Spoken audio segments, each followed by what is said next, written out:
I'm Dr. James Lee, Provost of the Global Wisdom Academy, and I'm excited to announce to you the launch of our online certificate program, which will be in partnership with Oral Roberts University. This program will be in an online classroom format where up-and-coming young leaders from different denominations and countries can interact with their peers and highly qualified doctors and professors. The program has been structured to enable leaders and ministers from around the world to think creatively about contemporary ministry and the issues facing modern-day leadership with the wisdom of God. We are now looking for the next generation of men and women who are willing to be trained to take the mantle of preaching the gospel of Jesus Christ into the four corners of the world by the power of the Holy Spirit.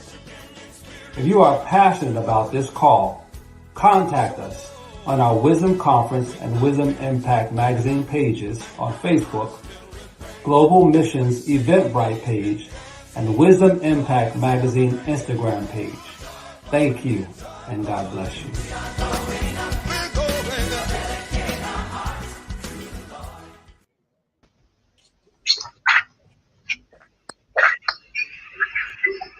Right. Good evening to our lovely viewers once again. It's always a pleasure to be with you for the time with the doctors. And this evening, it's an honor to have these lovely doctors on board once again. Hello, Professor Jonathan. Good to see you. Hi. I'll just quickly introduce our guest and then we will get started. So I have here Dr. Vincent Bayoma. Dr. Vincent Bayoma is a senior lecturer at the University of Ghana Medical School, and he is a nephrologist. So probably that should, for those of you who know, that should give you a clue or an idea of what we are going to be talking about. And I also have here Dr. Matthew Che. Dr. Matthew Che has been with us once. He's a professor today. Oh, is he a professor? Congratulations. So Professor Matthew Che is here with us once again. And Professor Matthew Che is...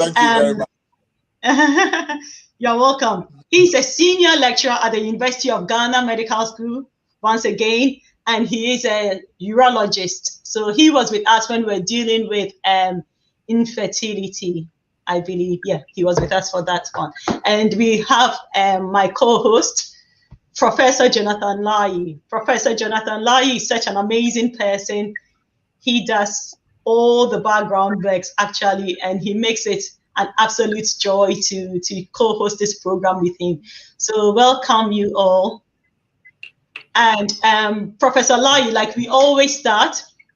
Now this platform is actually a Christian platform, and what we usually do is we usually discuss biblical things and we talk about what God is leading us and directing us. So maybe we'll be discussing like how God would want you to lead your home and that sort of thing. But as ministers of God, as I always like to ask Professor Lai, why is it important for us to be discussing these topics? Why is it important for us to be dealing with these medical topics?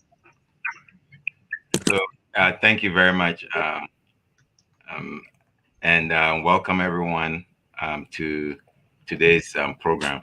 So I think it's very important for us to discuss health-related issues because we live in a body. Much as, as children of God, we are spiritual beings.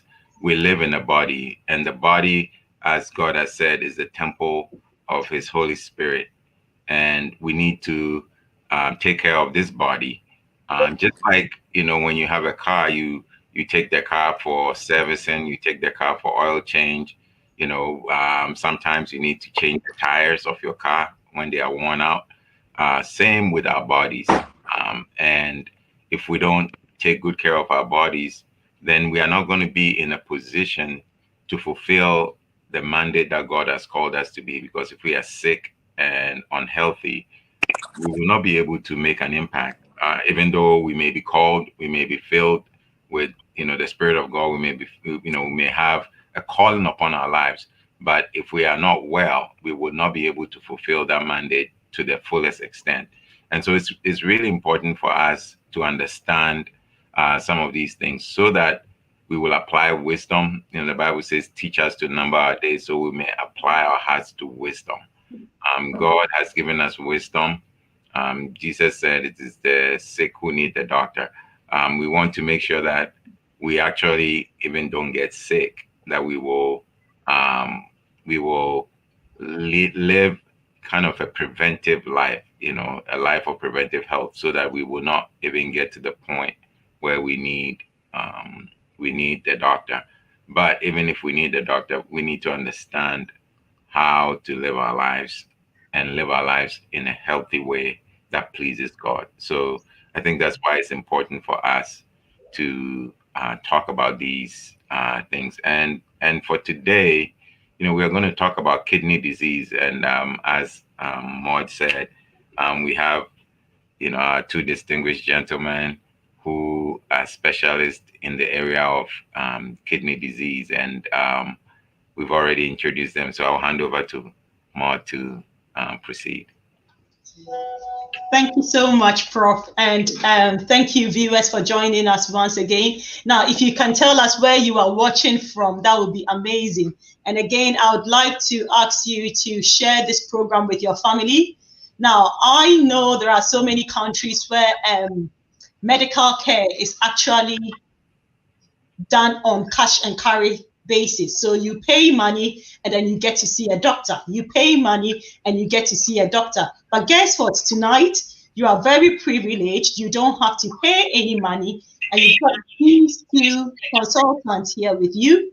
And they are going to answer your questions, anything that is bugging your mind with regards to kidney disease, any misconceptions, any hearsays, anything that maybe a friend's family is going through or your family is going through. So just share the link with your friends, share the link with your family, call them to come over and come and watch. We are live on YouTube as well.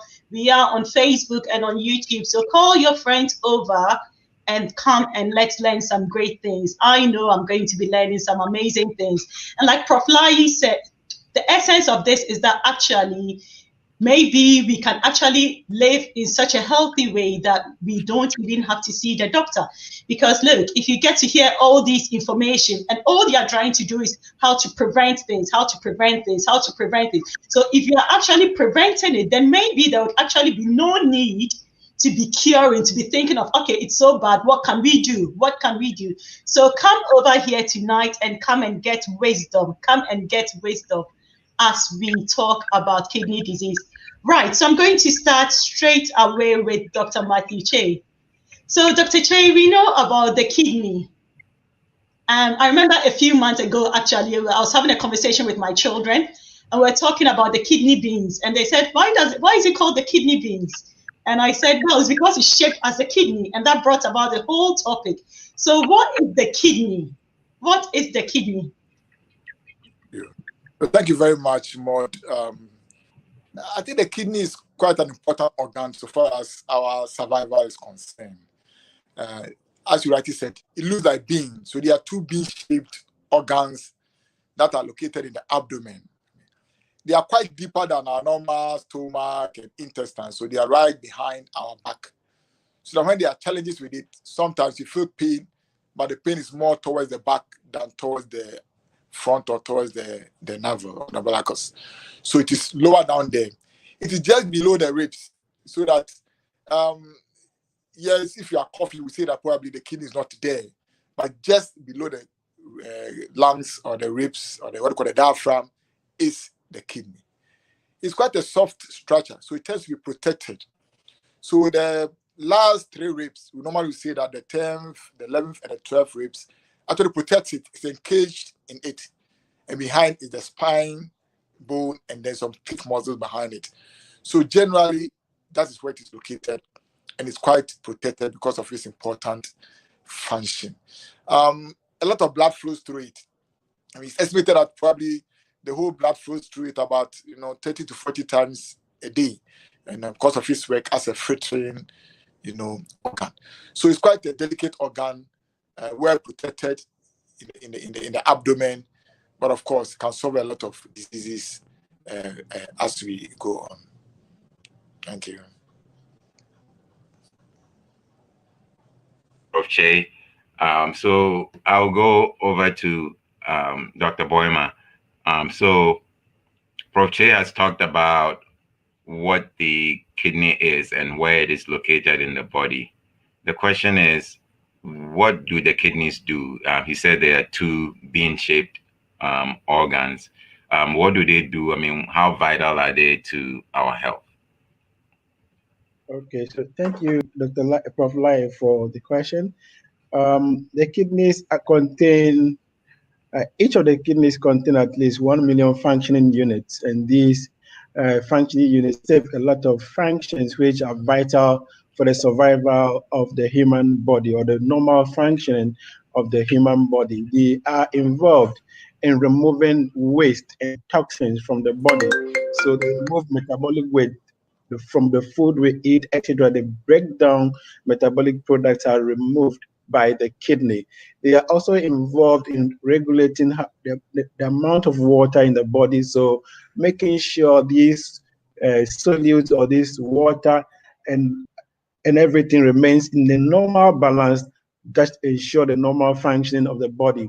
They are involved in regulating electrolyte and minerals as well. So electrolytes such as potassium, sodium, and keeping them in the normal balance as well for normal body function, regulating calcium and phosphate as well to keep them in a normal balance, also for normal body function in terms of your nerves, your muscles, your tissues to function well. These things need to remain in some kind of equilibrium, some form of balance, and the kidney ensures that these things remain in that kind of balance.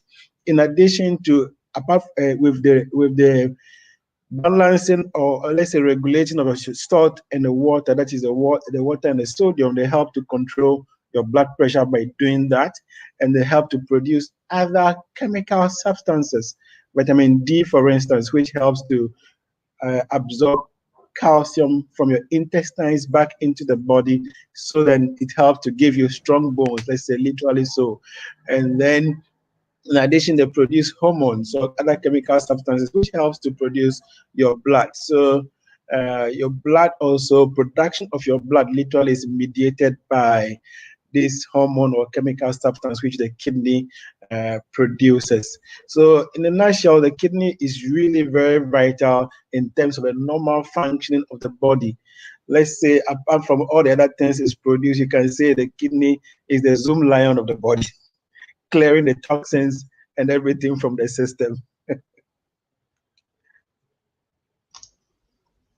I love that. So from what you said, the kidney ensures that there is balance. And like you said, it makes sure that it gets rid of the toxins in the body. Right. So my next question is for Prof. Che, but since he's not here, I'm sure you would help me with that, Dr. Brahma. Usually you'd hear, well, for me, the commonest kidney abnormality I've heard of is kidney failure. So my question is, what are the important, because I can imagine there are so many abnormalities, but what are the important ones we need to know about? Okay, so there are various kidney abnormalities. We can discuss that from the point of the impairment of the kidney function itself, where we look at a chronic kidney disease, which is a condition which maybe had been lingering on for a long time, let's say more than 3 months and beyond. An acute kidney injury, which occurs within a short time and tends to drop the kidney function very fast, and that can also recover as long as the underlying causes are treated. There are other forms of kidney abnormalities, which maybe some people, for instance, tend to leak protein in their urine and get swollen. That is called nephrotic syndrome. That's another kind of abnormality that kidney can suffer. And there are other things like kidney cancers, kidney stones, congenital kidney abnormalities, inherited kidney diseases, amongst others. Okay, thank you so much. It looks like, if we really want to cover the whole spectrum of kidney disease. We will not. It will take us a year to go through. So thank you. So let's kind of switch a little bit. So you mentioned all these kidney abnormalities. Are these kind of more common in certain like groups, such as maybe males more than females, or in certain parts of the world, or in certain ethnic groups? So yes, there is a slight male preponderance, slightly more in males compared to females in either in developed or developing countries. That has been the case. Slightly more in males and also, than females when it comes to chronic kidney disease, for instance. And then whether it occurs in other racial group compared to more in other racial compared to the other racial groups, yes, it's true. It's said to occur more commonly among blacks, and they have been. It's been estimated that at least 3 to 4 times common in blacks compared to other racial groups. And this has been attributed to a number of things. Even for instance, the common causes of this chronic kidney disease, for instance, is more prevalent actually probably in the black population, if I'm not lying, maybe hypertension, diabetes, etc. Or maybe it's rising in incidence in our part of the world, which probably is also contributing to the burden of kidney disease. Aside that, there are genetic predispositions. Some genes have been isolated, and the current one is the APOL1 gene, which was found initially among African Americans and thought to be the main predisposition to kidney disease among blacks, but however, among African Americans. But however, this has now been shown to be also very common in blacks who live in Africa, especially in sub-Saharan Africa, where we live.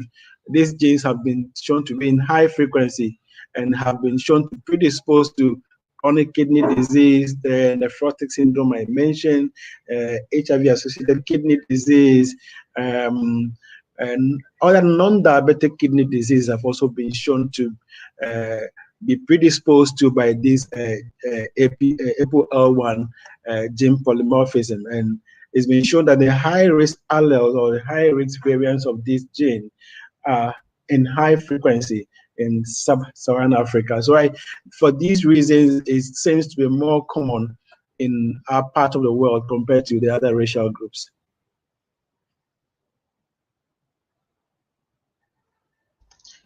Thank you, Dr. Brahma. Now, whilst we are talking, you kept making reference to kidney disease, kidney impairment, kidney dysfunction, and these words just kept coming in your in what you were saying. Now, so I'm going to ask you a question based on that. What do you mean by kidney disease? What do you mean by kidney dysfunction? What do you mean by kidney impairment? So we talked about some functions of the kidney earlier on. Now, if the kidney ceases to or stop saving some of the functions that we mentioned earlier on, it means that its function is being impaired. So that's the impaired kidney function that we are referring to. So for instance, the person starts retaining fluid, the person is no longer able to excrete the toxins very well, there are electrolyte abnormalities because the person is not regulating that very well as the kidneys are diseased, etc. Those are signs that the person's kidney function is impaired. So that's the kidney impairment or kidney dysfunction I was referring to. Kidney disease is just a disease of the kidney, and it could be any disease, and it could refer to any of the abnormalities I mentioned earlier on, which may include the chronic kidney disease, the acute kidney injury, nephrotic syndrome, where patients tend to leak a lot of protein in the urine, kidney cancer, congenital kidney diseases. I'm sure Dr. Prof. Chase here, he would add more to the kidney abnormalities now since he dropped off earlier on. So. Thank you very much. Yes. So, I mean, because you're a nephrologist, look at it from the nephrology point of view.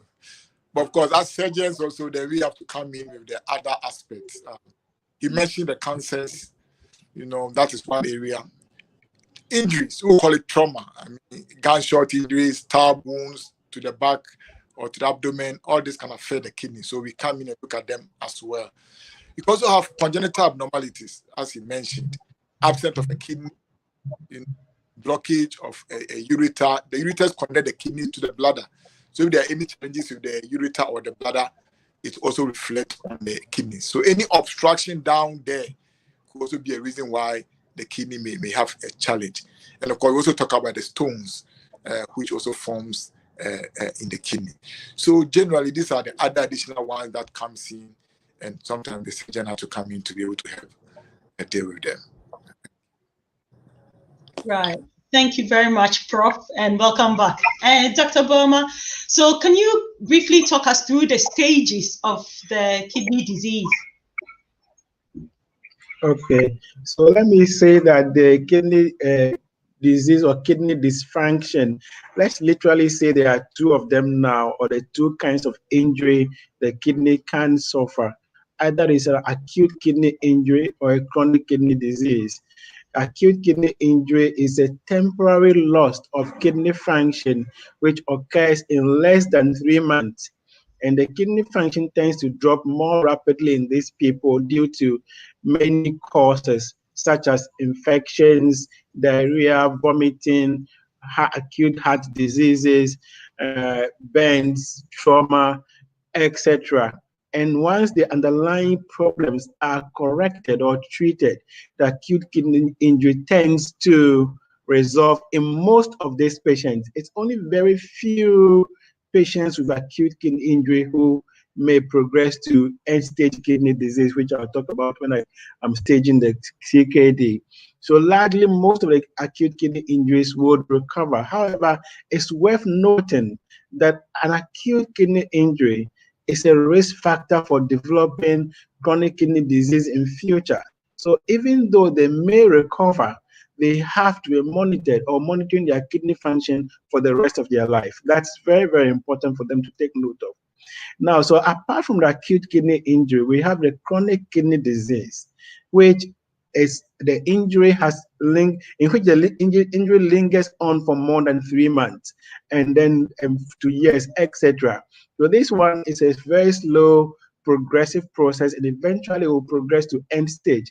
There are 5 stages: stages 1, 2, 3, 4, and up to 5. The 5 is when the kidney function is less than 15. That's the end stage that I was referring to earlier on. So yes, there are various stages. And if I mention that the kidney has at least 1 million functional units earlier on, and as you progressively lose this functional unit, you can progress through all these stages of kidney CKD until you get to the end stage where you may need other forms of treatment.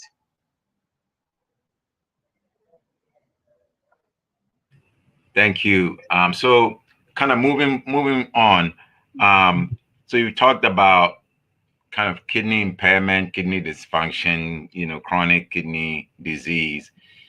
Can we talk a little bit in detail about what can damage the kidney, right? So what conditions can affect the kidney from whether it's acute or chronic? I know you mentioned some of the acute causes, but let's talk about some of the important causes that can lead to, kidney damage. Okay, so we mentioned some causes of acute kidney injury earlier on as when you lose volume by maybe from diarrhea, from vomiting, from blood loss, bleeding from trauma or from surgery, or heart failure, maybe drugs that you may have taken in that can affect the kidney function also acutely. Maybe blockage in the tubes or ureters that Prof. J talked about earlier on can also cause acute kidney injury. The blockage may be from prostate problem, from stones, from blood clot, or any other thing, or stricture, which you may comment on. And all these, if resolved on time, the kidney function may be reversed. And in chronic kidney disease, largely, there are known causes which can start worldwide. The number one cause is likely diabetes worldwide, followed by hypertension, glomerulonephritis, which is an inflammation in the kidney. And then there are inherited causes as well, which is referred to as the polycystic kidney disease, aside other forms of inherited kidney diseases. Then in addition, there are infections, hepatitis B, hepatitis C, HIV are predisposing factors to chronic kidney disease. And then there are other autoimmune diseases like lupus, rheumatoid arthritis, Sjogren's. In fact, lupus can actually cause acute as well. I didn't mention it earlier on. And then in addition to that, environmental exposures, so toxins from the environment, maybe use of NSAIDs, or let's say drugs, painkillers, like brufen, diclofenac, norclofen, naproxen. All these drugs, prolonged exposure may potentially predispose the kidney to damage. In our environment, there has been some associations with chronic kidney disease and the use of herbal medications. So this is yet another possible source of injury to the kidney in the long term, which we need to be aware of. And there are other causes as well. Yeah. So just to follow up on that question, Prof. Che, do you want to add anything to this in terms of the types of kidney problems that you see as a surgeon? Yeah. So always, for us as surgeons, we always want to look at the kidney more like, I would say, like the typical water closet we're familiar with. So for the kidney to work well, fluid must flow into it. And so for us as surgeons, anything at all that causes us to lose fluid could prevent the kidney from being able to filter and flush things down, can lead to a kidney problem in the long run. The reason is that the blood that flows to the kidney not only brings in the waste products, but it also brings along the oxygen and the nutrients that the kidneys need. So anything that affects us to lose a lot of fluid can affect the kidney. We'll call it pre-renal, as the clinicians also call it. So that if you have any injury that makes you lose blood, whether you're bleeding in the rectal area, whether you are vomiting blood, whether it is a road traffic accident that you've lost blood, then this can lead to a low pressure and can affect the kidneys. Vomiting, diarrhea, heat waves, this cannot be a reason why somebody may lose so much fluid that blood is not flowing to the kidney, and so the kidney doesn't get its portion of nutrients and oxygen that it needs. And this will lead to what we call acute kidney injuries or ischemic type of injuries to the kidney. So for us as surgeons, we are careful about that. Then the vessel itself that goes to the kidneys, and we talk about the renal arteries. Sometimes they get disease, and then they get enlarged, what we call aneurysms, that forms clots, or they get stenosis or get so small or blocked, and so blood is not flowing to the kidney. We normally call it the vascular problem. So when the kidney has got, the blood supply has got challenges with it, then that can also lead to a kidney injury because they can't get the nutrients and the oxygen that they need. Then, of course, the kidney problems, Dr. Boema, from the nephrology point of view, has mentioned them. Then the obstructions also comes to the purview of the surgeons. Sometimes they are acute. Somebody does a surgery and in the process tie the tubes, and that can lead to a kidney injury. Sometimes because of a long-standing cancer or a particular growth, that can also prevent the kidneys from working effectively. Of course, I also talk about the trauma, the gunshot, the traffic accident, and other things that can damage the kidney. The reality is that from a surgical point of view, apart from the bleeding cases and then the hypovolemia, most of the things happen to one kidney. So if you've got two kidneys, you are likely to survive it. But if per adventure you have only one kidney, which records indicate that probably 1 in 500 to 1 in 1,000 people have only one, then a single damage to a kidney may lead to a loss of function that can be life-threatening as well. So that is where the surgeons look at things, including, of course, the stones that can also block the whole system and either cause a blockage to the urine flowing down. And so pressures build up and destroy the kidney, or it can lead you to get infections, nephritis, renal abscess, and other things that can ultimately destroy the kidney as the kidney has to repair. So that is how the surgeons will also look at the kidney, and we look at it. Thank you. Thanks, Prof. Che. Now, I was just wondering, as you were talking, and Dr. Boema was talking as well, you did talk about diabetes, you talked about injuries, you talked about trauma, but you never mentioned anything about evil spirit. So my question to you is, where do evil spirits come in the cause of kidney disease? Do they come in at all? Let Professor Chase start. He is the Reverend Minister. Please do. So thank you very much. Now, from the spiritual point of view, I mean, diseases can be caused by the devil. I mean, Father is the origin of the diseases anyway, because God created a perfect world. So diseases, yes, can originate from the devil's camp. And for us as physicians, when we are much more inclined to scientific evidence, one thing we know is that one person gets one disease and recovers, another person is struggling to cover. And sometimes we need a miracle, to be able to achieve. People we thought could not make it have made it. And people we went to sleep and thought that you are fine. The next day realize that we are all struggling for their lives, or we are all struggling to keep them alive. So we won't say that evil spirits, naturally appear. If you appear to the hospital, we will accuse you of a witch or a wizard being the cause of it. But definitely, prayer can make the work of the scientist or the physician much more efficient than normally it would have been. So I've not diagnosed somebody for an evil spirit as being the reason for his kidney cancer. But I would definitely encourage you to pray, because the surgery itself can be risky.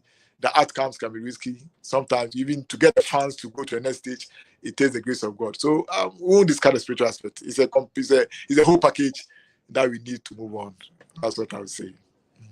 I love. Maybe just to add to it, that our perceptions regarding disease from this part of the world is very much influenced by our background, our culture, our tradition. Just like Reverend Prof. Chase said, we are very spiritual beings. Definitely, once the things are not working, we will think it's the devil. Of course, some of this definitely, just like he said, may be true.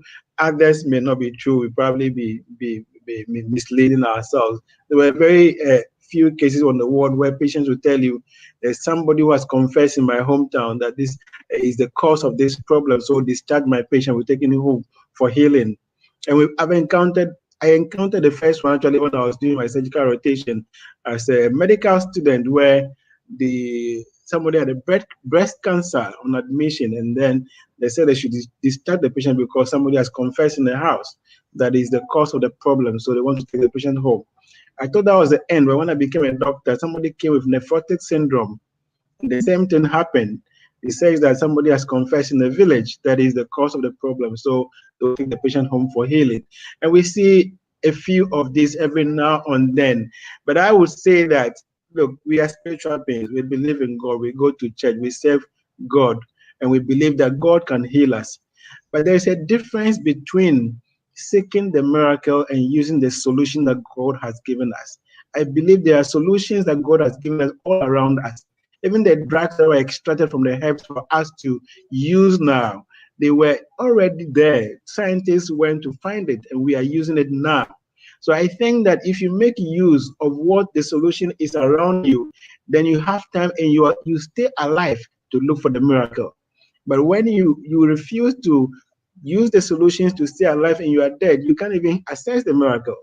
So I think that will encourage people, yes, pray, but at the same time seek treatment from experts.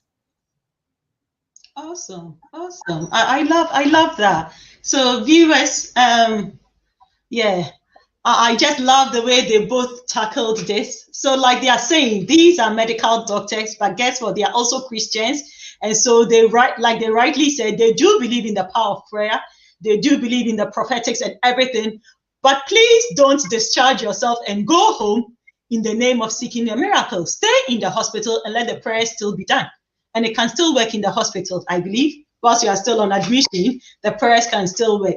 Right. So following up, Dr. Boma, what are the symptoms of kidney disease or kidney dysfunction? How do they manifest themselves?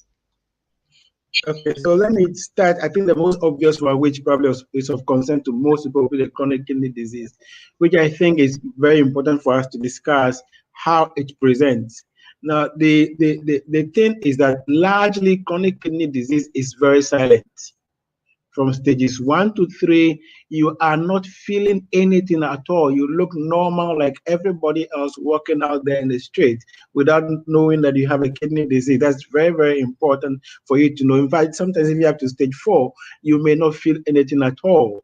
So you don't really have to say, oh, I'm well, I don't have any problem, so why am I being bothered, etc., and therefore I don't need to go to the hospital, which is the song that most people sing here in Ghana. Oh, etc., that kind of thing. I think that must change, because largely this disease is silent. By the time you start having or feeling the symptoms, then it's in advanced stages of the disease. So some of the things that you may feel, maybe, or you may see, is probably early morning, you wake up, you see swelling around your eyelids or facial puffiness. You may see swelling of your feet. But maybe before then, you probably would notice that your urine had become foamy, etc. That these are things that you may notice. But when it's advanced, then you start feeling the fatigue, the tiredness, the breathlessness, the unwellness, the confusion, the abdominal pain, the skin itching, the loss of appetite, etc. All these things come in a very advanced stages of the disease. They don't really manifest in the early stages. So that's why it is important for you to screen for this disease when you know you are in a high risk group. When you know you are predisposed to getting this thing, you don't have to sit down for symptoms. It may just be too late at the time you are presenting. So it's important for you to take note of that.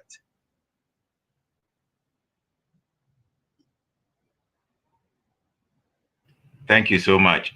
So, Prof. Shea, so we've talked about kidney function, and I think the last statement Dr. Boyman made was about screening for the kidney function. So how do we test a person's kidney function? Like, what shows that the kidney is working well or not working well? Or let's say someone has a problem and we want to check their kidney function. So how do we check their kidneys?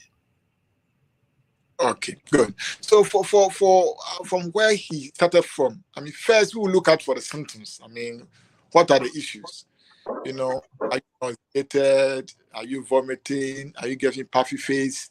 These are the things that we will look out for. Is there blood in the urine when you urinate? Are you having pain at your sides or the flank? So these are the things that will trigger us to want to look at the kidney. Then we will examine you again to see whether there's any pain anywhere. If they are pain in the sides, what we call the renal angles, it draws an attention to us. If you can feel a mass or a swelling in the abdomen, we may look at a kidney tumor as the reason. So once these examinations are done, then we come to the investigations. Normally, they are blood studies, they are urine studies, they are what we call imagings. We are familiar with the scans, whether it's ultrasound scan, the CT scan, the MRI, scans. And sometimes we actually do what we call endoscopy, where we take cameras to go and see what is really happening. Sometimes even the laparoscopy to see what is really happening, depending on what you suspect it is. But generally, looking at the renal function, which is probably what is of most interest to us, the blood urea and the electrolyte levels are very, very useful for us. So the creatinine, the urea, and the electrolytes.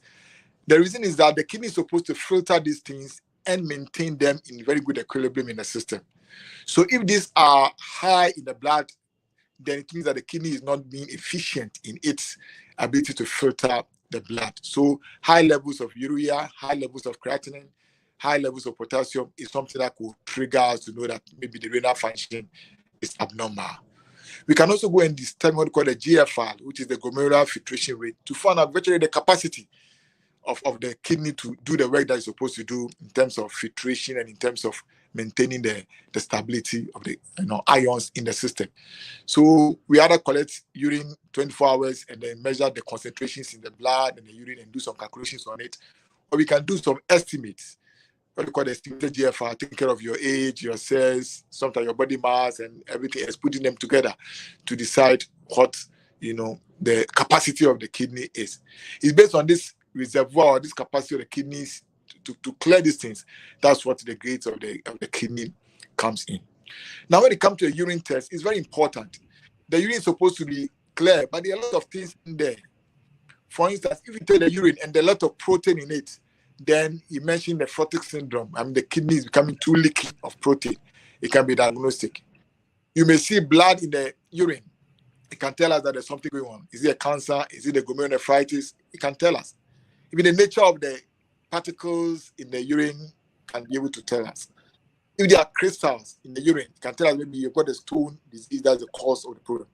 And sometimes we can even analyze the urine for cancer cells, what we call the urine cytology. So the urine can do a lot of things for us. Sometimes the mere concentration of the urine can tell us what is happening. So these are the things that we look for in the urine. And we'll say that probably the urine is one of the most important tests we can even do because it can tell us what is happening in all these diseases. For the imaging comes when we think there is a blockage. So is it a prostate blockage? Is it a ureteric stone, kidney stone? Is it a stricture damage? Is there maybe a fibroid down there which is compressing on the ureters, or some other tumor of the bowel which is infiltrating and blocking the urine flow? These all can be determined by the imaging, either the ultrasound, the CT scan, or the MRI. And sometimes, as I said, we have to do the endoscopy. We take a camera to look to the urethra, ureteroscopy, to look into the bladder, cystoscopy, to look into the ureters, ureteroscopy, or look into the kidneys, renoscopy. And based on what we find, we may be able to intervene and either dilate, either reconstruct, or break stones that may be causing the damage to the kidney. So all these are available to us. On a few occasions, we have to go and do much more complex blood studies to try to understand, especially for genetical issues that can be useful. Now, when it comes to the kidney problem itself, then I think the boy may talk more about it. Kidney biopsy, which is extremely helpful, especially if the damage is primarily kidney. We want to find out what is happening. Is it a nephrotic syndrome? Is it diabetes that is causing it? Is it a drug that you have taken? In that part of the world, a lot of people take about medications that will ultimately destroy the kidney. And all this could be determined when you do a biopsy of the kidney and look at the distribution of what we call inflammatory cells or the healing cells, and that can tell us. So the assessments are based on what we suspect for the history and examination, and then we can apply the appropriate investigation to be able to assess the problem. Dr. Boyman, do you have anything to add to what Prof. Che has said? Yeah, I think that was very extensive. Just to note that we use the ultrasound scan for ourselves to determine the kidney sizes, which help us to tell whether it's a chronic kidney disease or acute kidney injury. So if the kidneys are shrunken or small in size, and then that would really be a signal for chronic kidney injury. Or if the appearance of the kidney it has changed from normal, that may also be a sign of a chronic kidney injury. So just to add to what he said, there are very few occasions where we go out about to do CT scan, MRI of the kidneys to find the cause of the kidney damage. So, so in terms of so everybody has two kidneys, right? With the exception of a few people who only have one. But are you able to distinguish how much function, say, the left kidney has versus the right kidney? And is that important? And are there times where you need to assess that? Yes, that is very important. You can actually do that through determining using what you call the isotopic GFR. It's a way of determining the kidney function, just like Dr. Che mentioned earlier on, but this is more using radioisotope kind of measurement. And that can tell you the differential function in each kidney. So it can tell you that, for instance, the left kidney is functioning at 55% and the right kidney is functioning at 45%. Now, this is really very important when it comes to kidney donation for transplant, for instance. You would want to leave the one which is, say, 55 functioning more for the donor and take the one which is, say, 45% for the person who is begging for it or who is the recipient. In this case, that is becomes important when you are doing working up somebody or a potential donor for kidney donation in terms of transplantation.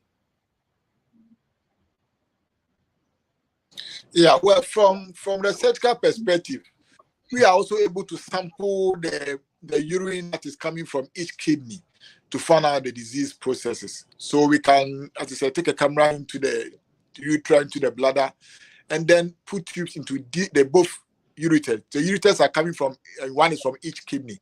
So based on the urine that we collect from one kidney, we can also add on to the differential renal scan to decide which we permanency. For instance, if one kidney has got the cancer cells in there, or blood is coming from there, or infectious, pus or fluid is coming from there, we can tell that probably it is either the left or the right that the pathology is sitting in, and then we can address it. Awesome. Thank you very much. Right. So from what you said, I was just thinking, for me as a layperson, I cannot tell from my urine, well, other than it being blood, I can't tell if there's potassium in my urine. Neither can I tell if there's protein leaking from my urine. So, with COVID, there's a home testing kit. So there's a lateral flow test that you can do at home. And then based on that, you can read and see that, oh, it's positive or it's negative and it means this. So maybe let me follow up with a PCR. Is there something similar with kidney? Is there a home testing kit that I could just buy from the pharmacy and then maybe test myself every 3 months or once a year to see how healthy my kidney is? There are kits for testing for protein in the urine, which can be used at home. I don't think these are largely available to us in this part of the world, but they help you to determine the protein that is in your urine. But as Dr. J elaborated earlier on, if protein alone is not the end of determining kidney disease, you need to take it forward from there. So even if you find there's protein in your urine, it is a good start for you now to go and visit your doctor and tell the doctor, I have same protein in my urine using kit A or B, etc. And therefore, I want to take it forward from here and do more investigations in terms of creatinine, GFR, and all the things that he talked about earlier on. Here in our part of the world, because we don't have those smartphone kits, etc., that can be used, we actually encourage our patients who have nephrotic syndrome or are leaking protein in the urine to buy the dipstick. So they buy the dipstick and we teach them how to use the dipstick. It's a very simple way of doing it to test for protein. So they can actually test the protein at home and chart it. So when they come into the clinic, they show us the chart of the protein they are detecting in the urine regularly. And then we use that to monitor them on treatment. So a similar thing could be done, yes, but you may have to do the traditional way that is done in a hospital by using a dipstick and urine bottle to collect the urine, therefore test for it. But like I said, it's simple and patients are able to do it. So we use it here to monitor our patients, but it's not available routinely for people to use as home testing kits. I know out there are smartphone kits for testing for albuminuria, but we don't have it here in our part of the world. Prof. Lai, are you able to chip in a bit on that? How is it like in the United States? So, in general, people don't go around checking their kidney function. Now, as he mentioned, for people who already have, kidney disease, who are being monitored, they may use the dipstick that he mentioned or other tests, to monitor their treatment. And so sometimes, patients are taught to check that.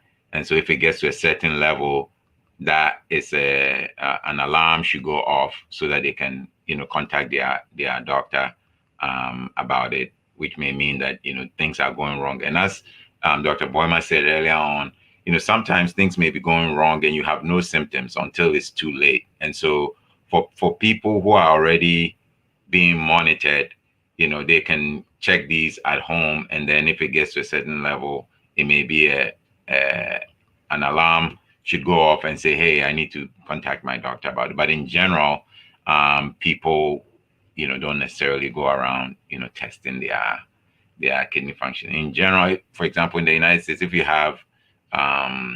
have insurance, for example, you're supposed to see, have a wellness visit at least once a year. And during that time, depending on your age, you're going to have, blood work done, and that may hint at a problem. But in general, people, like healthy people, don't It's not something that is done routinely. Thank you. Prof. Che, do you have anything to say? No, thank you. I think it's been well covered. As I said, I mean, the dipsticks are useful, but the interpretations can be complicated. And sometimes too, even dietary and medications people are on can cause some of these, things to trigger and create an alarm. So, as I said, I mean, if you are being followed up and you are taught well, it can be useful. But anything you pick, you still need to get your experts, because it could be a medication, it could be a fruit or a vegetable you've taken that may have made all these changes. But they are useful things. For instance, in the surgical field, I mean, if you can pick a few cancer cells from these kind of tests, I mean, to see whether cancers are coming back or they have remained dormant. So they are useful. I mean, the context of well-educated person, yeah. But for those who have produced them, I think they are very useful adjunct to our medical practice. Amazing. Thank you so much. So moving on. Actually, on Friday, I was listening to someone preach, and I heard a testimony about someone being healed from kidney stones. Now, kidney stones is really common, I believe, because it's one of the common impairments that you hear with regards to kidney. So you hear, oh, someone with kidney stones. What are kidney stones? Prof. Che. Yeah. Okay, thank you. So the kidney stones are quite like salts, like the hard salt we know, in the urinary system. So the kidney filters this substance, waste products and ions from the bloodstream and pours them through the tubes into the bladder and out. And when these chemicals or salts in the urine become concentrated, sometimes we say they were supersaturated, then they crystallize out and form crystals or salts. Initially, these are little pieces, but they then come together and become big. And then once they become big and causes obstruction to the flow, then we have a bit of pain as the body tries to push them out of its system, because it's familiar with fluid and water. By this time around, there's this little stone appearing and you want to kick it out. And that can give a bit of pain. And if it's complete blockage, it can damage the kidney. So generally, it's because of these ions. You realize that if you drink a bit more water, it keeps the ions afloat, and this doesn't happen. But people who are dehydrated, or if for one reason or the other, the chemicals in the urine are higher. Normally, the calcium, you have got the phosphate, you have got uric acid, which are products of protein. If any of these chemicals are extremely high in the urine concentrated, then they can crystallize out and come together to form this stone that can cause such a severe pain. So it is a normal constituent of the urine that has come out to form a salt instead of being a solution, and then gives you a pain as you like. It's like drinking a glass of water and there's a peanut in there. It virtually chokes on you and say, where did this come from? And so that is how it is. Or having an ice block, a block in an ice water you are drinking, and then the block goes down your throat and virtually chokes you out. So that's what happens in the story kidney stones are concerned. Yeah. So, Prof. Che, I'll come to you, and I think there's a question on what I mentioned from Jacqueline Baxter Hollins, like saying, so screening for kidney function is not something that is done during the annual check. Actually, that is done during the annual check, and that was what I was referring to, that it is done during the annual check when you have the blood work done, but it's not something that is done at home. So I hope that answers your question. So Prof. Che, so you've talked about what kidney stones are and kind of how they form. So I have kind of a two-pronged question.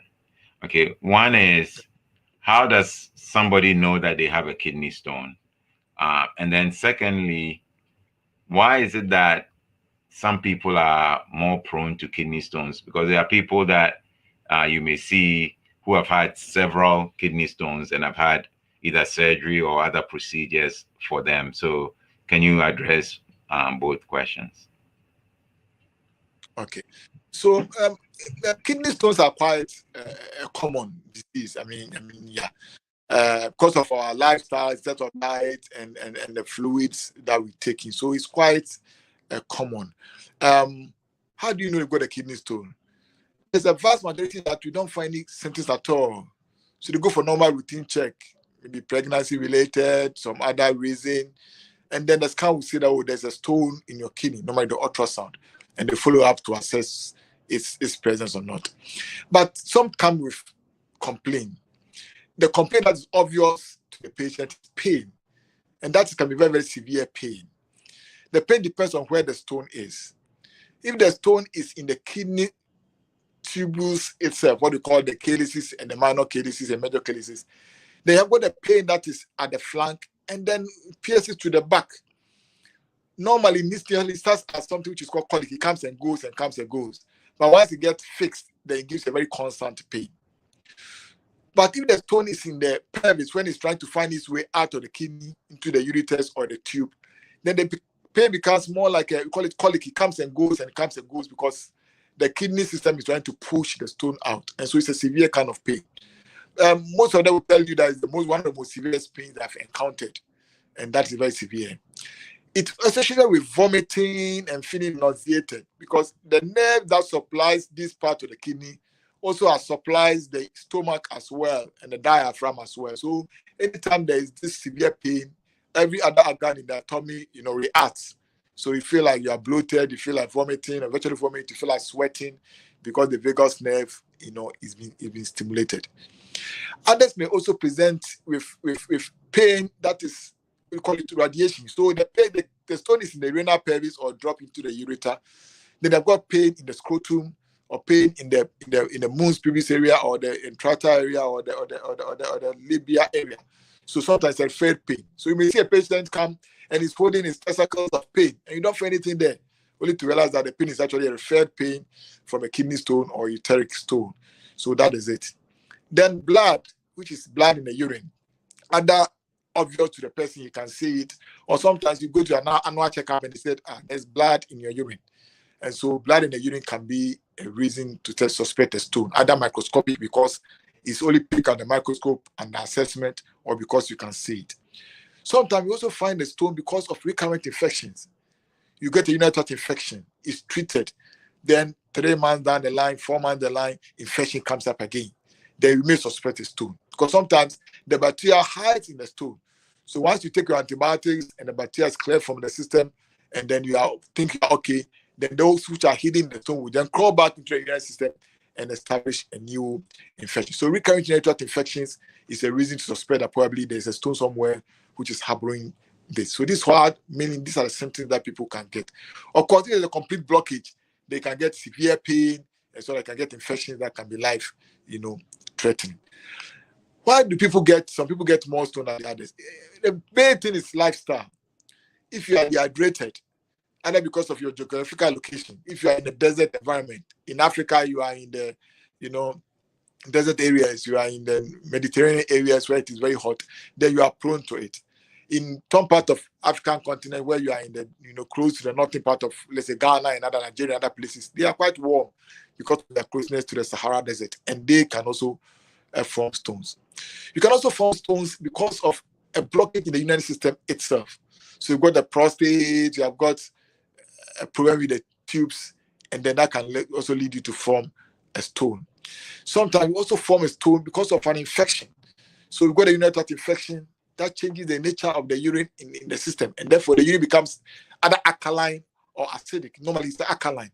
And why the urine becomes alkaline? Normally the urine is acidic. When it becomes alkaline, so all these chemicals will filter out, and then you can form a stone. We also talk about the fact that the stones can be from calcium, it can be from uric acid and other things. So this is metabolized from food.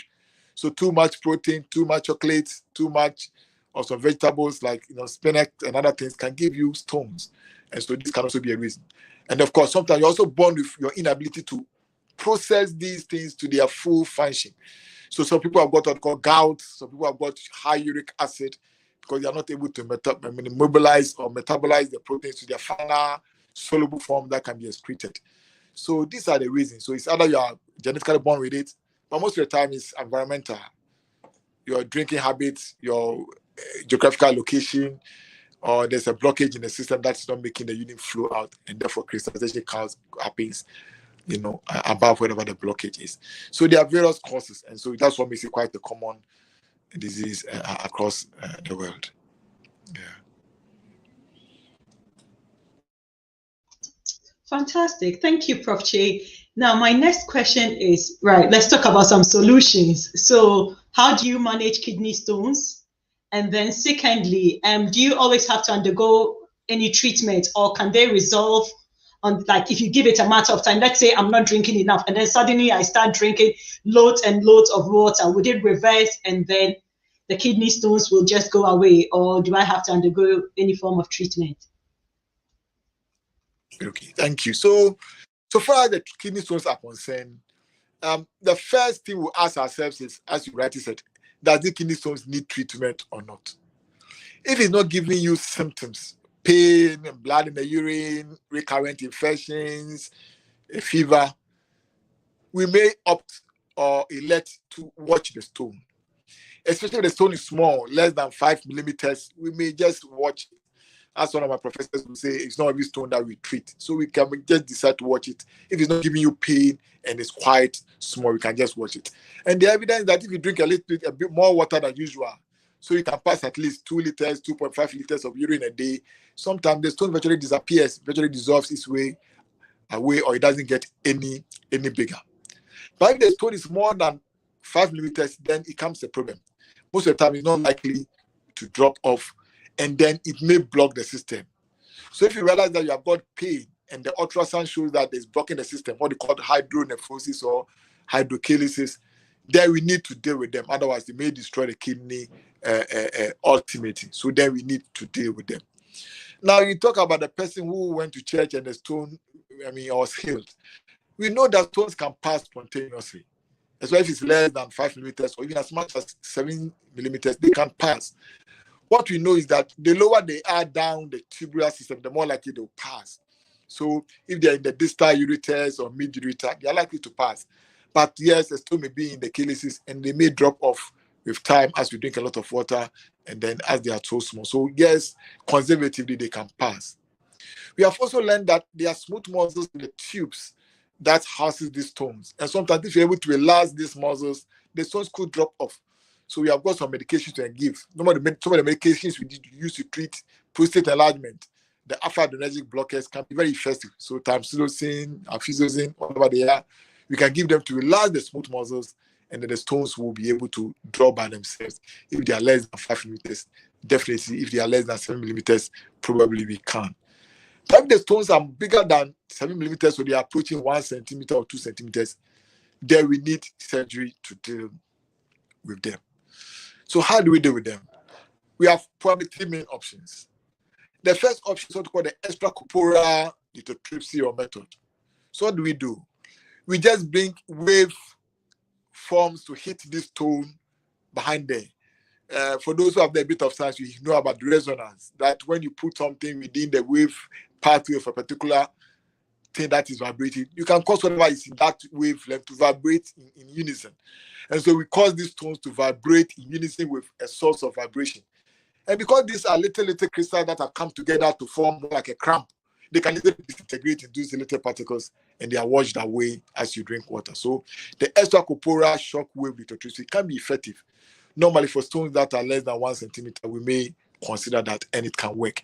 The only caveat is that there must not be any obstruction this time, because if you break these little stones and they get to an obstruction, then each of these little particles then becomes a nidus, becomes its own, galaxy to form another stone.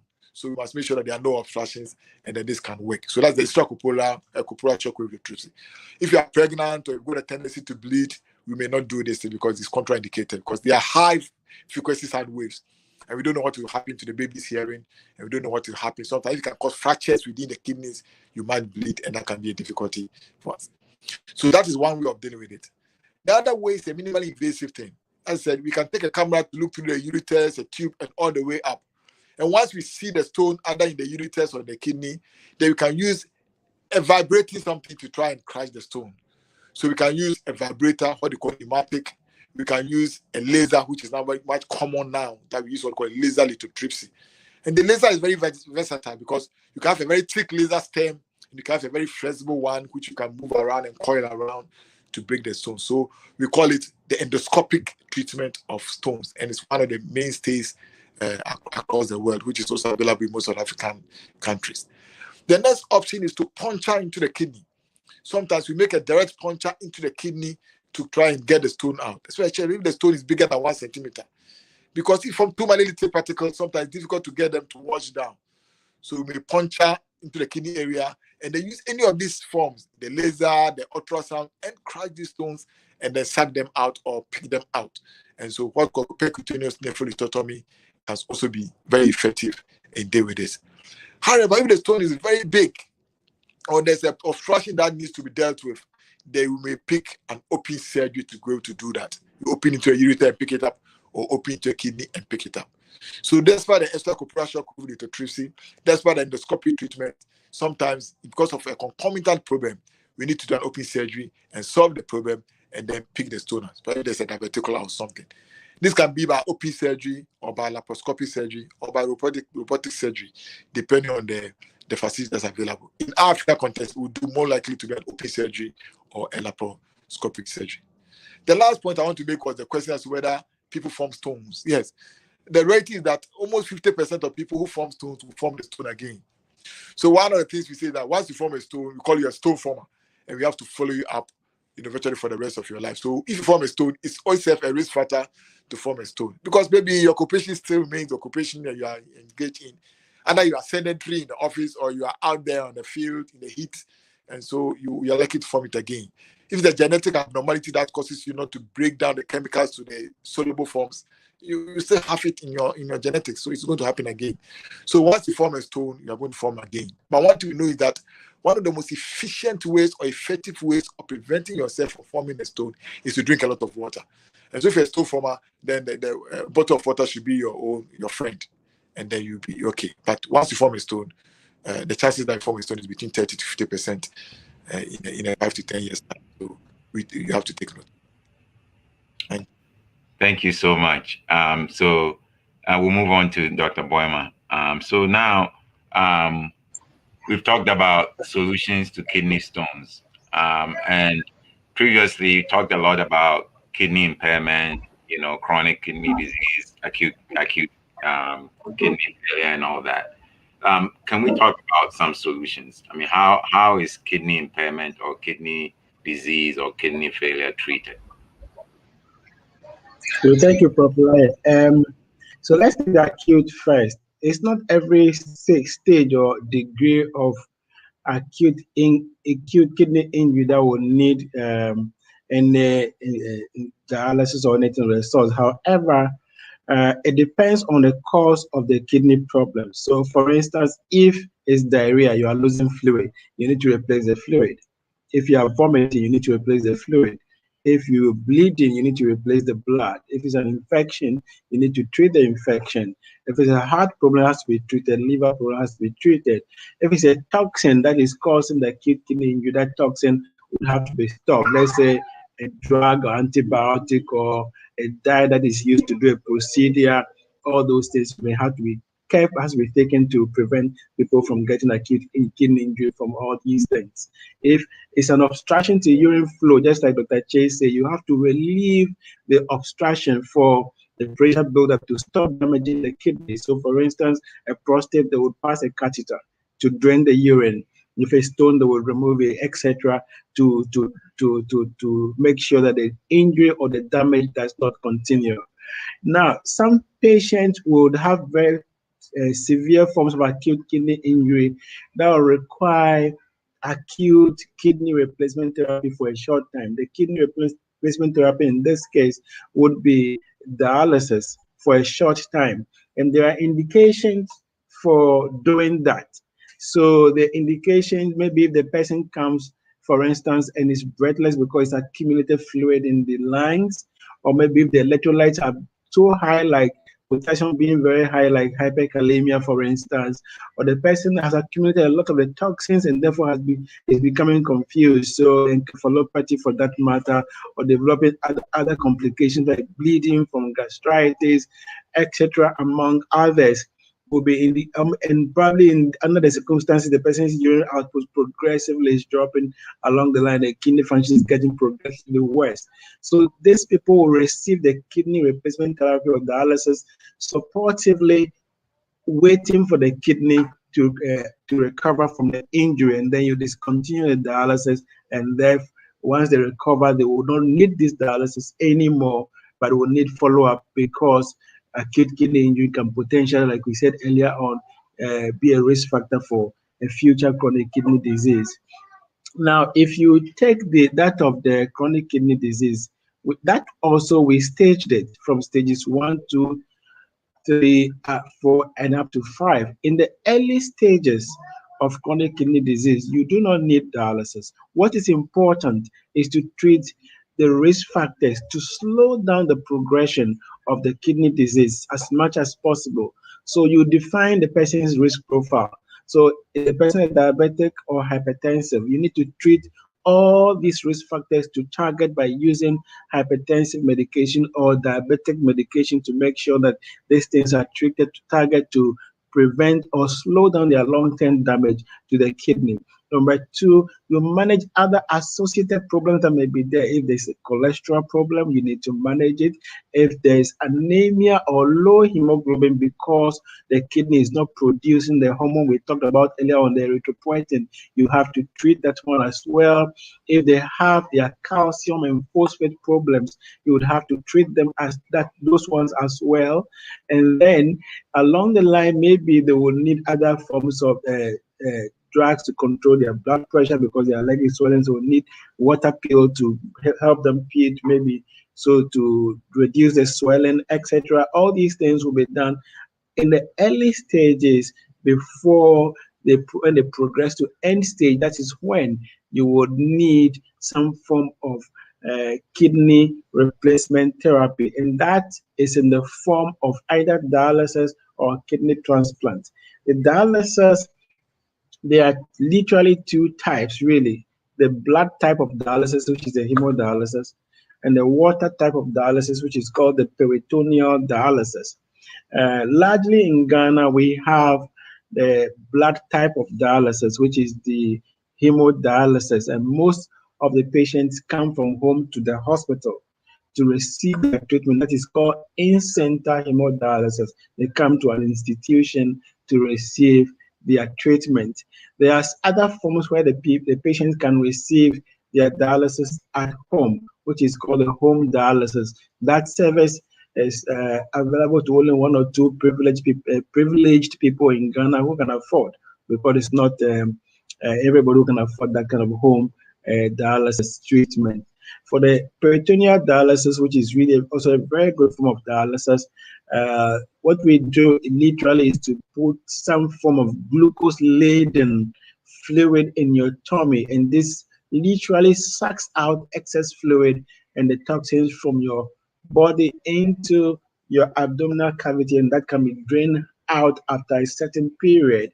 That is also a good form of dialysis, an acceptable form of dialysis, which is largely not available in Ghana. Only 1 or 2 people, again, are doing this because they are able to import these consumables on their own. So we give them this service, and they are also doing very well with that. And so the other one is transplant. I'm sure you talk about transplant. So I don't want to talk about transplant right here, right now, since you will be talking about it later.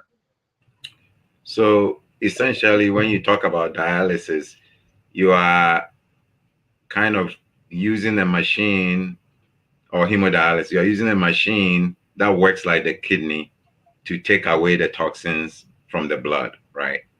Exactly. So you are using a machine to remove the toxins and then the excess fluid from the person. So the person would actually need to be connected to this machine, and it's connected through what we call vascular access. So some forms of connections through to your body, which will either be what you call tubes or catheters into your vein, which connects you to the machine, or what we call fistula, where your vein and your artery are connected to create some kind of pressure for you to be able to connect yourself or to be connected to the machine as well.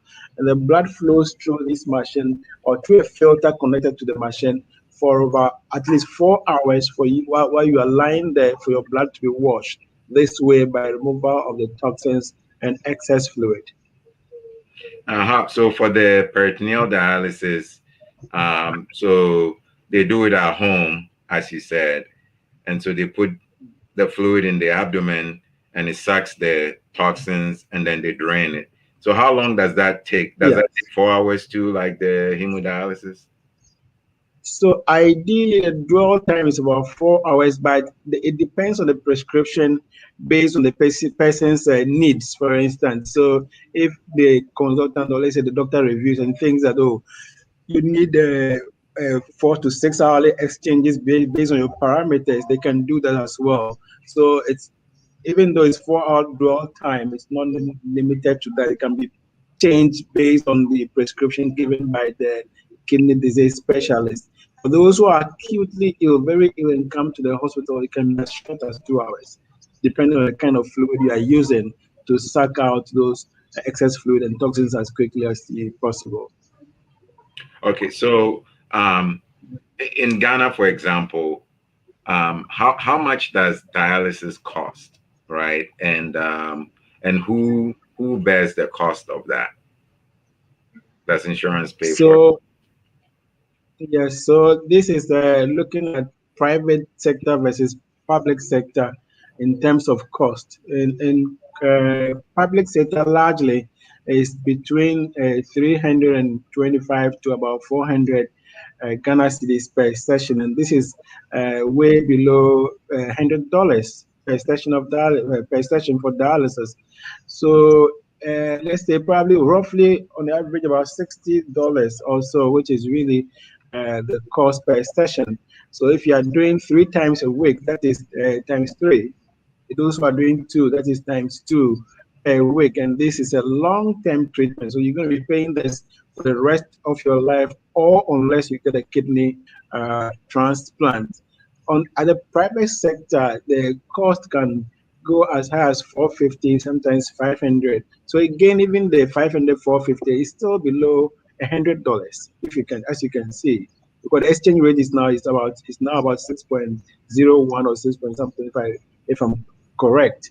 So that's still a little below $100, and even as cheap as it is really very expensive for the large number of people who suffer this illness, because a lot of them who are very young, between the ages of 20 to 50 years. In fact, most of our patients are between the ages of 20 to 50 years, which really compared to outside where most of them are 60 years and above. Here, a lot of people afflicted by the kidney disease are really very young, this age group, and they are unfortunately in the low socioeconomic class. So even this less than $100 is really expensive for most of them, and a large chunk of them are unable to afford this kind of treatment. Only those who can afford are really in the minority. For those who pay, let's say where the money is coming from, largely from it's out of pocket payment. So there is the renal replacement therapy is not on that. It's not on national health insurance, and therefore individuals bear the cost of this treatment. So either the individual is paying himself, or is supported by a family member, or supported by his or her workplace organization, or church, or philanthropist. And I must take this opportunity to say that in my center in Kolabu, there is a philanthropist who is paying for dialysis 2 sessions a week for almost 300 people, and he has been doing this for the past 4 or 5 years, which is really amazing. And we thank him for the work that he's doing, because he's saving a lot of lives from what he's already doing. But a lot of these people would not have had the privilege of treatment had it not been for the fact that he came to help them, and he is still doing it as of now. And we are grateful to him for what he is doing. Wow, wow. Thank you. Thank you so much. So I have a question for you, Prof. Che, and then I'll come back to you, Dr. Burma. Prof. Che, so my question is, when you're talking about the kidney stones and things, I was just wondering, what determines the size of the kidney stones? What determines how big the stone would be?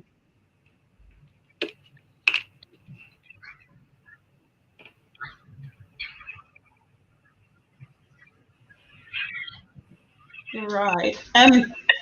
Prof, You're on mute. It looks like you're on mute because we can't hear you. Yeah.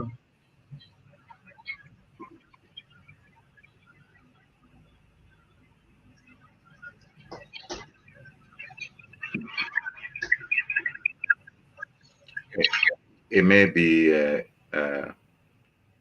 a network issue. Yeah. Okay. Maybe. Do you think you can log off and log back in? Yeah. Okay. So maybe we can move on to the question for Dr. whilst we wait. Yeah, and Dr. Bama, thanks so much for sharing extensively about dialysis. I had a few questions, but I'm so glad you just answered it along the line, because I was just wondering, actually, how long is it for? And you said it rightly so, that maybe you could have three treatments a week, but it's going to be for a lifetime. And I also want to take this opportunity to say thank you to whoever this philanthropist is. It's amazing. I think it's really such a kind thing for someone to do that. Look, I'm just going to pay for dialysis for people, because if not, then I think it's really a sad thing, like you rightly said. So they are not in the position to afford, they can't pay for these treatments. And so this makes sense, because I have seen so many appeals, GoFundMe, and these things out there where people are asking, can you donate money for dialysis? Can you do that for dialysis? But it's all made sense now. So yeah, thanks for sharing. I want to say hello to Dr. Downing for joining us, to Bishop Isaacs. Hello for joining us from South Africa. Hello to Pastor Jacqueline Buster Hollins for joining us from United States. Hello to Pastor Mrs. Bertha Kimini. Thank you for joining us from Kenya. Kenya, thank you, Kenya. And James Samo, thank you for joining us. Kabna Fosu, I don't know where you are, but thanks for joining. And yeah, thank you.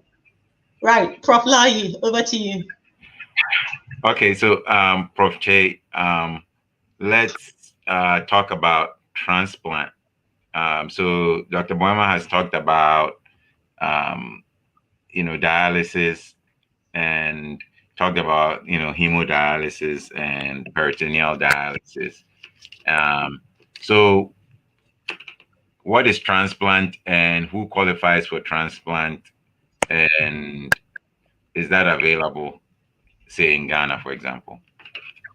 Am I okay now? Yes. Yes. Thank you.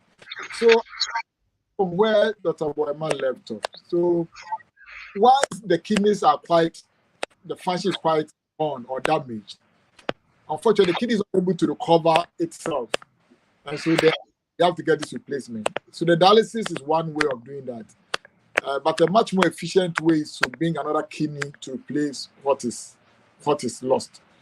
So normally, if the kidney function goes down below what we call stage 4 or stage 5, then we consider transplant. If you decide to give you a kidney at stage 4, we call it a preemptive transplant. What it means is that normally we initiate the dialysis when you get to the stage 5, but then you want to try to put the kidney in before you get a need for a dialysis. Now, this became important because it was observed by researchers that sometimes if you put the kidney in before the person goes on dialysis, that kidney tends to survive longer than when they have been on dialysis before the transplant. So that is being done.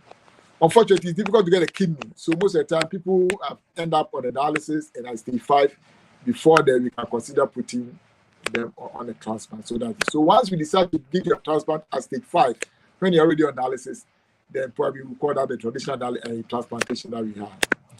Now, the idea of the transplantation is that the kidney is gone. So let's put a kidney back to replace it.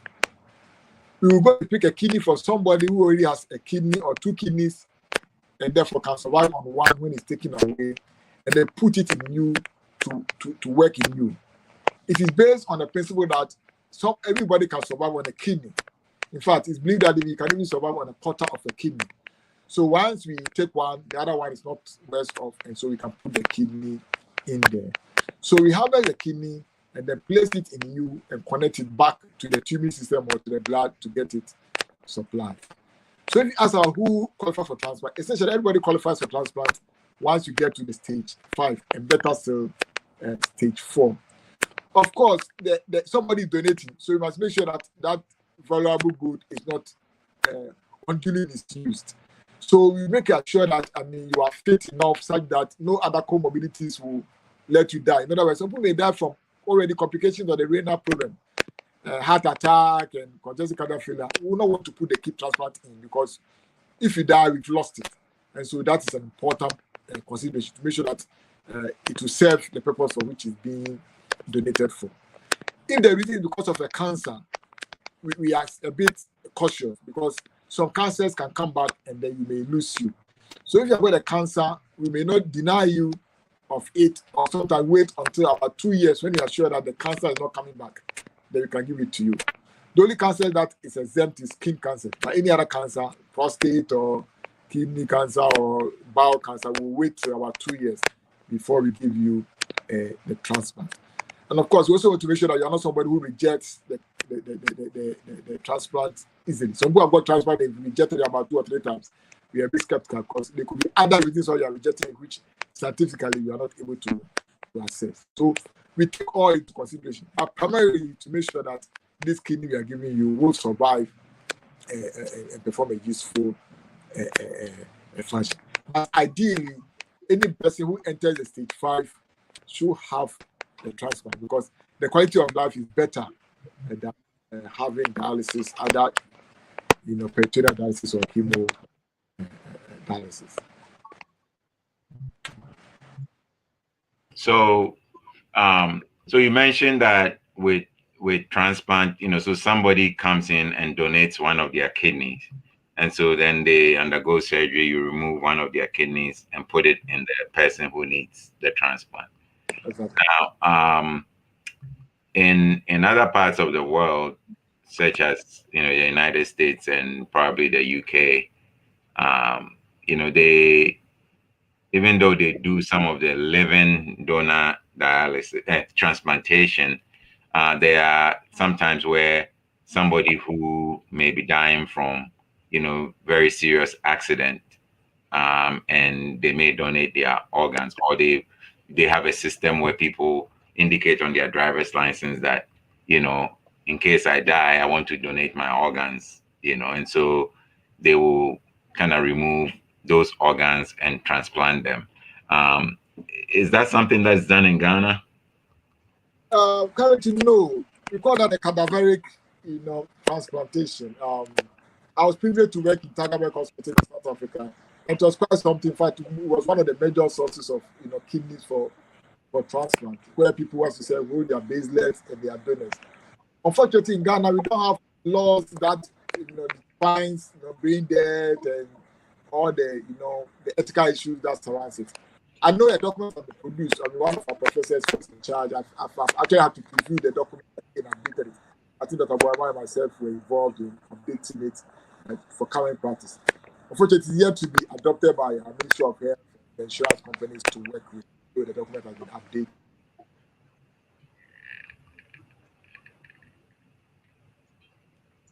Especially in South Africa, where the laws are much more firm and the rules are available, it can be a very useful thing. Definitely, brain death is something which can be a good source of kidney for transplantation. Yeah. I know whether Labuama want to add a word to it. Okay, so maybe just to add to what you said so far, we work closely with the urologists here when it comes to transplant. So our work and intersect very much. And we do a lot of the workup in terms of establishing that the donor is suitable.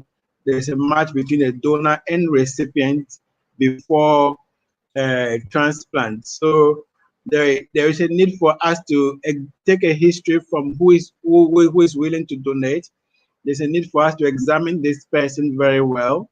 There's a need for us to do a lot of investigations including the blood group to ensure there's a match, and there's a need for us to also do immunology for tissue typing, and to also do other tests to make sure there are no antibodies or soldiers, let's say, or maybe immune cells in the recipient that can destroy the kidney that it will be transplanted, and a lot of other tests that we carry out, including imaging studies to ensure the donor is healthy himself, and kidneys are functioning very well, and there are no other diseases. Just like he said before, the donor is allowed to donate. Even after this, like you already know, it has to be emotionally motivated or altruistic. It doesn't have to be financially motivated. You don't have to incentivize anybody because it's unethical to do that. So the workup and everything that we do still goes through ethics committee for the ethical committee to now determine the ethics of the transplant. So the bus actually stops in the ethics committee. If they think that this is not altruistic, this is unethical, they can really stop the transplant from going on. And of course, after transplant, there is a post-transplant follow-up. So the patient will be on drugs, powerful anti-rejection drugs or immunosuppressants that keeps the kidney from rejecting in a very long time, which is really also a very, very important stage. Because if you receive the kidney and you don't take your drugs, you're going to reject and lose the kidney. And that's a wasted effort. So it's very important for you to ensure that you take your drugs after transplant. Right. So can I just ask a question? Does it mean that if I choose to donate one of my kidneys, I can go on to live successfully on just one kidney then? Sorry, I didn't hear your question very well. So the question is, if, let's say I choose to donate a kidney and you've done all the tests and then it's a match, like you rightly said. So if I choose to donate a kidney, can I still continue to live a healthy life with one kidney? Yes. I think Dr. Che commented on it earlier on that everybody can live on one kidney, and people, in fact, there are people who are born with one kidney and they don't even know until incidentally is found on scan or something, etc. So largely people can live on one kidney. It is known that when there is an nephrectomy, one of the kidneys is removed, the other one begins to compensate, hyperfunction or maybe hypertrophy, to compensate for the other lost kidney. However, very little has been found in terms of side effects or complications or problems to donors. Very, very rarely there was hypertension has been reported. Very, very rarely blood in the urine has been reported. But there was a 20-year study, meta-analysis, which shows that largely kidney donation is very safe and it shouldn't be a problem.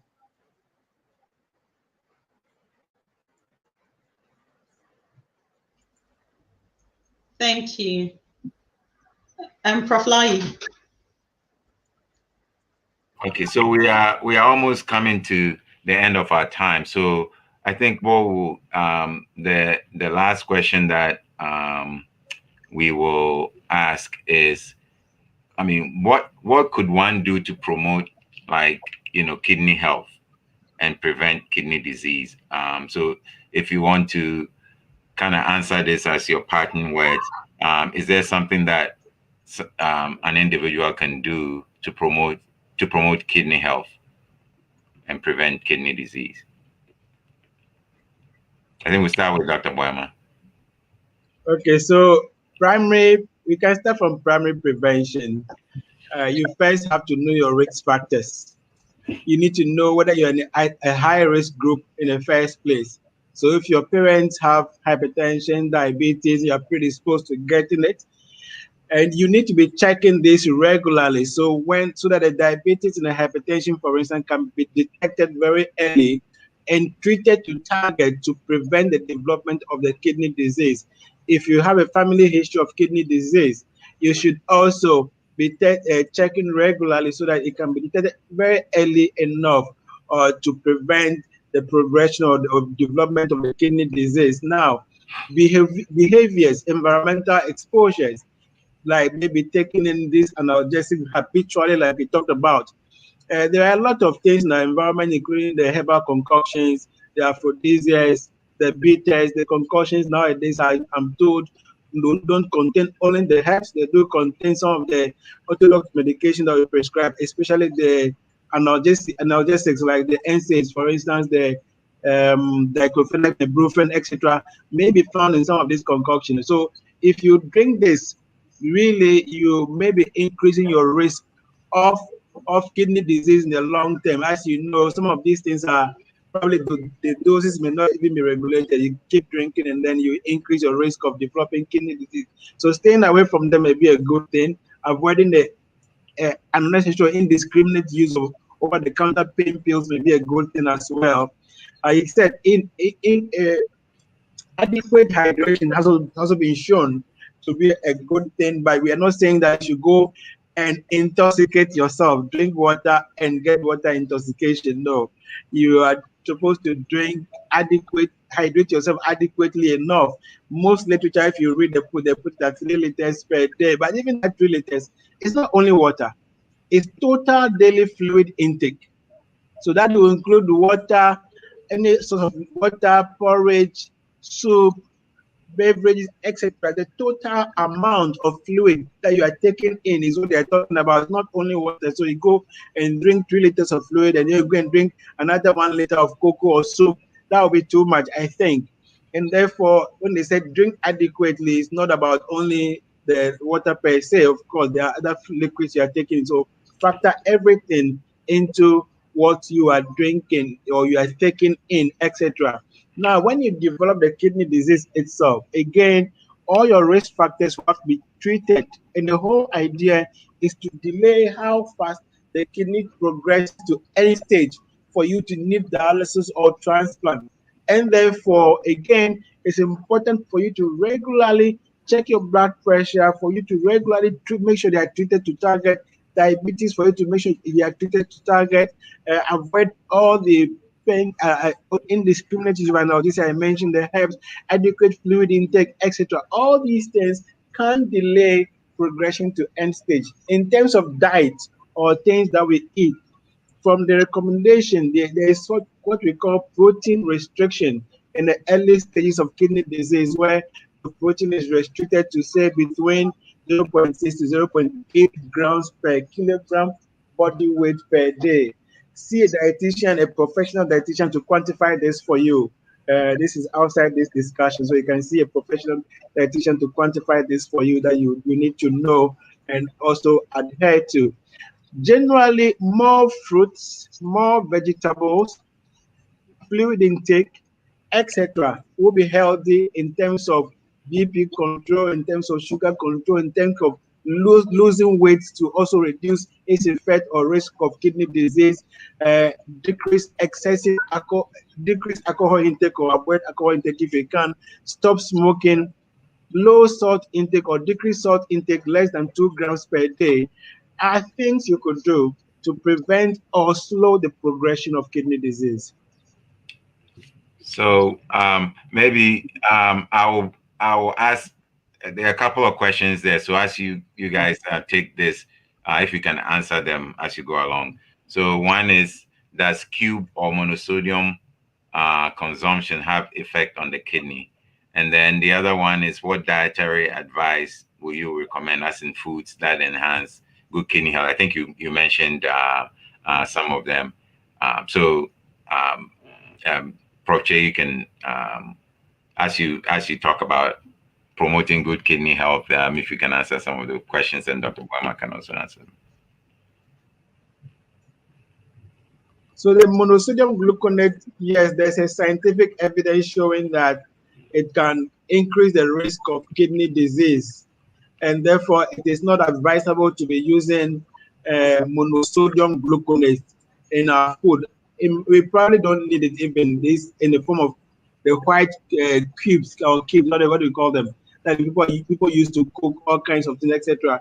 It's been shown that it increases the risk of kidney disease, and then therefore not advisable to do that. I have already mentioned the dietary one, so I'm sure Dr. Che has other ideas. So I'll leave it for him to talk about. Thank you very much. So I think that by and large, Dr. Boyama has dealt with the issues. Yeah. From our surgical point of view, we will say that prostate diseases, especially in African context, need to be treated and treated. I mean, with all the seriousness that is there. Especially the benign prostate hyperplasia, it's just benign. But patients you have lost, a large proportion is due to kidney failure from obstruction, what they call obstructive uropathy. So from a surgical perspective, I would say that it's important that prostate diseases are well treated because they are very important cause of kidney problems, in addition to the diabetes and hypertension that he's talking about. Of course, if there's a stone, I mean, that also needs to be dealt with. Infections also need to be dealt with effectively. So I would say that from the surgical perspective, probably the prostate is something I want to mention, looking at our audience, that there's no cancer, but you need to pay attention to it. Otherwise, it can lead to a kidney damage. So to clarify, so you're talking about so prostate.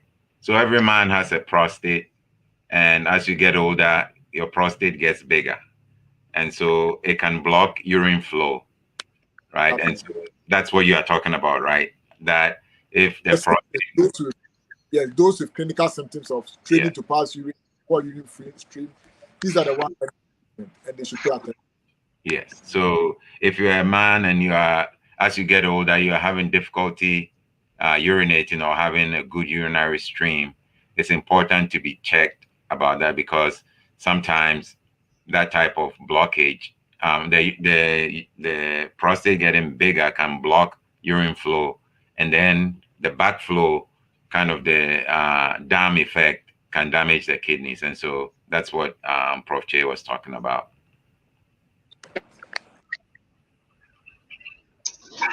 Oh, all too soon. Our time is up, but it's just been another educative session.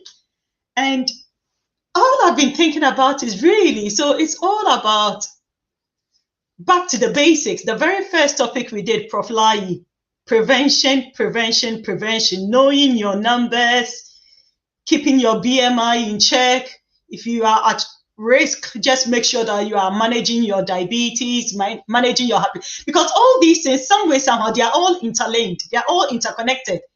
So the untreated diabetes is eventually going to end up affecting your kidney. The untreated hypertension is going to end up affecting your kidney. And it's just, yeah. So I think, viewers, this is my take-home message. This is what I am personally learning, that look, we cannot overemphasize the importance of keeping ourselves healthy, making sure we are eating right, we are drinking lots of water, and there are so many memes about it. Drink lots of water and mind your own business. So we should make sure we are drinking lots and lots of water. But very important that we eat right, Dr. Brahma was actually emphasizing on fruits, vegetables, and these are all things that we've spoken about over the month, over the last few weeks. We've discussed these things. And because really, if you do these things, then you are avoiding the end state, that is dialysis and having a transplant. If you don't want to get to that point, then what you have to do now, and like we all know, they say prevention is better than cure. Prevention is better than cure. It's better to be safe than to be sorry. So now that you are healthy, this is the time for you to do the right thing. And as a mom, my take-home message is, I'm going to start from my kitchen. I'm going to start in my house, in my kitchen, teaching my children the importance of eating right. I'm not going to wait until, touch wood, you hear the bad news before you suddenly start seeking for a miracle and then do it. Because the miracle itself is in eating right. So if you are eating right now, then hopefully you are doing something right, and then you don't have to eventually go and seek for a miracle. You don't have to be discharged and go to the hospital saying that someone has confessed that she's the cause of that and she's the cause of that. And Prof. Lai, what would you like to just your final message for us, please? Thank you. I think you have hit the nail on the head, that it's important for us to be prevention minded. And as you said, prevention is better than cure. And there's a saying that a stitch in time saves 9, which means that if you are having a tear in your shed, and you put one stitch in it, that may solve it. It will prevent it from getting larger, so that you need 9 stitches, right? So again, to reiterate the point that I made at the beginning, that our bodies are the temple of the Holy Spirit, as Paul said. And then at some point, Paul said, if we destroy the body, God will destroy us. And so we have a responsibility to make sure that our bodies are in good shape, so that we can fulfill the kingdom mandate that God has given us. I always say this: you cannot fully fulfill your purpose if you are sick all the time. And as Dr. Boima said, can you imagine if you have to be on dialysis 4 hours a day, 3 times a week? I mean, how effective are you going to be? You're going to be hooked up to a machine 4 hours a day for 3 times a week. So what time will you even have to go to work? And then if you have to do some sort of a kingdom assignment, how are you going to be as effective? And so it's important for us to think about these things and not downplay them, because sometimes people think, oh, I'm doing God's work, and so I'm immune from all other things. So you don't sleep, you don't eat right, you don't do all the preventive things. And we've seen people and even some very effective men of God die because they did not pay attention to their health. And so I think it's important for all of us to understand that and to apply this to our lives. Thank you guys once again, and hopefully we will come back your way next month with another topic. Thank you. Thank you. Thank you.